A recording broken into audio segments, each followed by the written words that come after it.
છેલ્લા ઘણા દિવસથી મંત્રીમંડળના વિસ્તારના ગણગણાટ થઈ રહ્યો હતો. આ વાતને ઘણો સમય થઈ ગયો.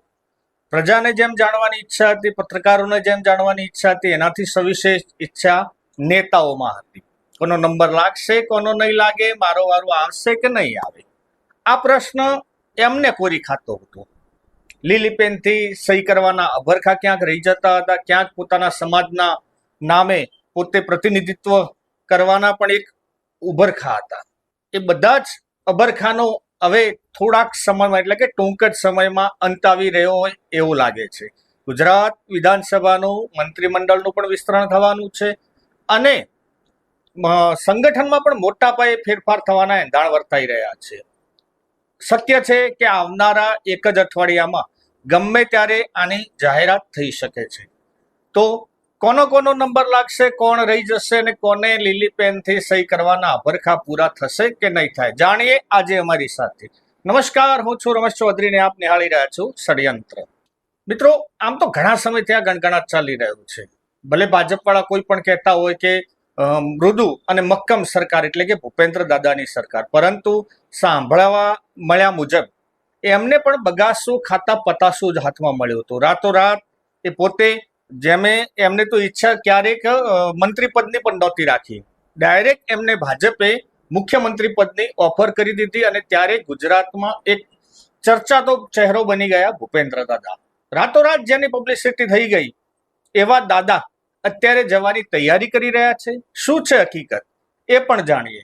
મિત્રો, મને એક જેવું યાદ છે કે જ્યારે ભૂપેન્દ્રભાઈ પટેલને મુખ્યમંત્રીના નામે વરણી થઈ ને ત્યારે એમના આજુબાજુના મિત્ર વર્તુળોએ એવી એક માનતા રાખી હતી રણુજા ચાલતા જવાની.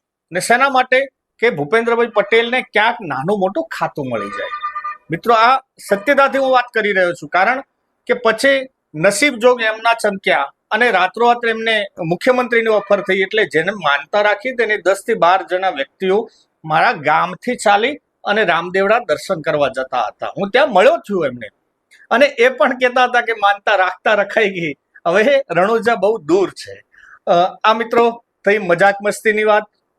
હવે વાત કરીએ શું છે હકીકત. તો એક કૌટુંબિક કારણો પણ ઘણા બધા છે અને ઘણી જગ્યાએ આપણે સાંભળ્યું છે કે ભૂપેન્દ્રભાઈ પટેલ મુખ્યમંત્રીના પદ ઉપરથી પોતે રાજીનામું આપવા ઈચ્છે છે. એ એકચ્યુઅલી સત્ય બોલું તો એક એવા શાંત સ્વભાવના અને સરળ સ્વભાવના વ્યક્તિ છે. ગુજરાતને ઘણા ઓછા એવા મુખ્યમંત્રી મળ્યા છે જેમાં આપણે ભૂપેન્દ્રભાઈ પટેલની ચર્ચા કરી શકતા હોઈએ.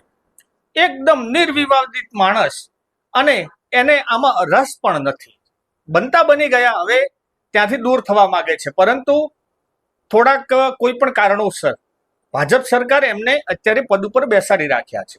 હવે આવનારા અઠવાડિયામાં મંત્રીમંડળનું વિસ્તરણ થવાનું છે, એટલે શું ભૂપેન્દ્રભાઈના સ્થાને કોઈક બીજાને લાવશે કે એમને ચાલુ રાખશે? અને સંગઠનમાં પણ સી આર પાટીલને જવાનો સમય થઈ ગયો છે અને સી આર પાટીલ ઘણી વખત કહી પણ ચૂક્યા છે કે મને આમાંથી નિવૃત્તિ કરો. એટલે ક્યાંક નવા ફેરફારો મોટા પાયે થવાના એંધાણ વર્તાઈ રહ્યા છે. મિત્રો, કોનો નંબર લાગી શકે છે? 156 ધારાસભ્યોમાંથી 5-6 તો એમાંથી આવ્યા છે કોંગ્રેસના, જે થોડાક સમય પહેલા જ કોંગ્રેસમાં હતા અને અત્યારે ભાજપનો ખેસ પહેર્યો છે. એવાના નામ ગણતા હોઈએ તો CJ ચાવડા છે, અર્જુનભાઈ મોઢવાડિયા છે, ઘણા બધા આવા નામો છે. શું આમનો નંબર લાગશે? અને એમનો નંબર લાગશે તો જે ભાજપના ઓરિજિનલ કાર્યકર્તાઓ હતા અને જે નેતા બન્યા, જે ધારાસભ્ય બન્યા, તો શું એમને ખુરશીઓ સાફ કરવાની થશે? બની શકે છે મિત્રો, કારણ કે જ્યારે ત્યારે વ્યક્તિઓને એટલે ધારાસભ્યોને તમે બીજા પક્ષમાંથી આમાં લાવતા હોય એટલે સ્વાભાવિક છે કે જે કમિટમેન્ટો કર્યા હોય ત્યાં પૂરા પણ કરવા પડતા હોય છે પાર્ટીઓને. હવે વાત કરીએ અર્જુનભાઈ મોઢવાડિયાની અને CJ ચાવડાની. તો આમાંથી જો નંબર લગાડવાના ચાન્સીસ મળે અને કોઈના ઉપર પસંદગીનો કળશ ઢોળવાનો થાય તો CJ ચાવડાનો ચોક્કસ નંબર આવી શકે છે. ઉત્તર ગુજરાતમાંથી જો બીજી વાતો કરતા હોઈએ તો ઘણા બધા નામો છે. હાર્દિક પટેલ, શંકરભાઈ ચૌધરી જે અધ્યક્ષ છે વિધાનસભાના, અને આપણે અલ્પેશભાઈ ઠાકોર. આ ત્રણોમાંથી જો ચર્ચા કરવામાં આવતી હોય તો ઉત્તર ગુજરાતમાં સ્વાભાવિક છે કે અત્યારે ઉડીને આંખે વળગે એવું એક જ નામ છે શંકરભાઈ ચૌધરી. શંકરભાઈ ચૌધરી મોટા ગજાના નેતા છે. ફરક એટલો પડે છે કે 2012ના ઇલેક્શનમાં પણ મંત્રીપદની એમને સાંભળવા મળ્યા મુજબ એમને ઓફર થઈ હતી, પરંતુ શરત એ હતી કે બનાસ ડેરીના ચેરમેન પદેથી એમને રાજીનામું આપવું અને શંકરભાઈને આમ માન્ય ન હતું, એટલા માટે એમને અધ્યક્ષ બનાવી દીધા. એટલે આ એક ગળામાં હાડકું હતું જે એમને માળા પહેરાવી દીધી.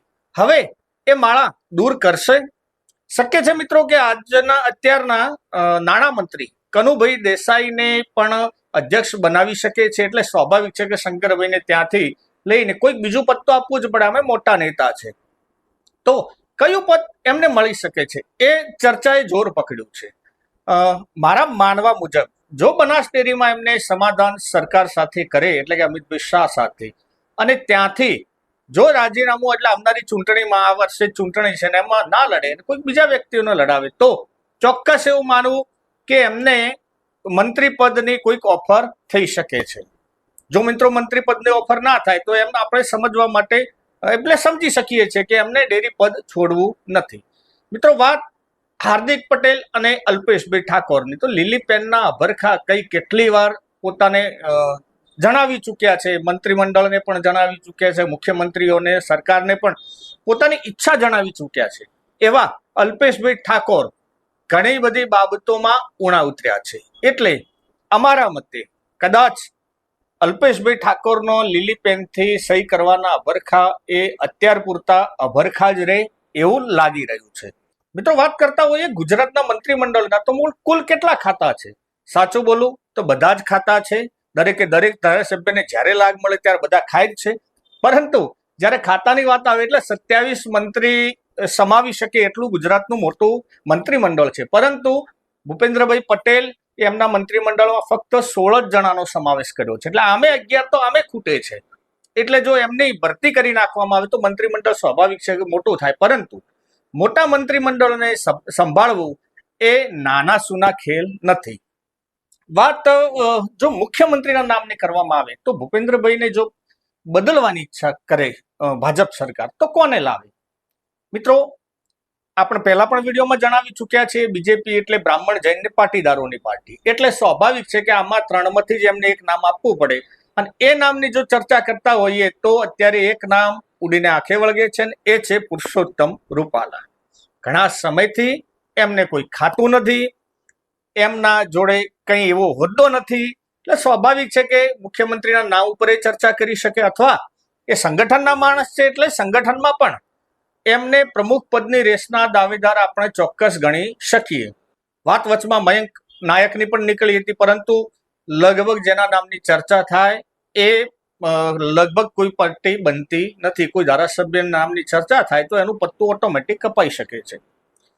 મિત્રો કોને બનાવે? તો માની લો કે પુરુષોત્તમ રૂપાલા મુખ્યમંત્રી બને, તો પછી કોને બનાવે? અહીંયા તો એક બીજું પણ નામ ચર્ચાઈ રહ્યું છે, ને એ છે કોઈ પણ બેન, એટલે ફિમેલમાંથી કદાચ, અને બીજેપી કોમ્યુનિટી એટલે લગભગ શાહ અથવા બ્રાહ્મણ કોમ્યુનિટીમાંથી આવતા કોઈ બેન ને અધ્યક્ષ પદ મળી શકે છે.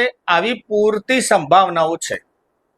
મિત્રો નામ આપણે જો કોઈનો આપવા જઈએ તો પાછું એનું નામ કપાઈ જશે અને ખોટું ગુજરાતમાં હોવાની ચર્ચા થશે. એટલે અને હવે આમ પણ સત્ય મિત્રો આ જ છે કે બીજેપી જે કુલડીમાંથી ગોળ ભાગે એને કોઈને ખબર ના હોય. બધા જ પોતપોતાના અંદાજ અને અનુમાન લગાવી છે. બાકી કોઈને યાર, કોઈ સામાન્ય પત્રકારોને કે અથવા કોઈ પણ ધુરંધર કે અથવા ખેરખા પત્રકારને પણ સરકાર થોડી પૂછીને નક્કી કરતી હોય કે આ કરવાનું છે ના કરવાનું છે. પરંતુ જે ચોકઠાબાજી ગોઠવાય એમાં કોણ કોણ ફિટ બેસી શકીએ છે એનું ફક્ત આપણે અનુમાન મારતા હોઈએ છીએ.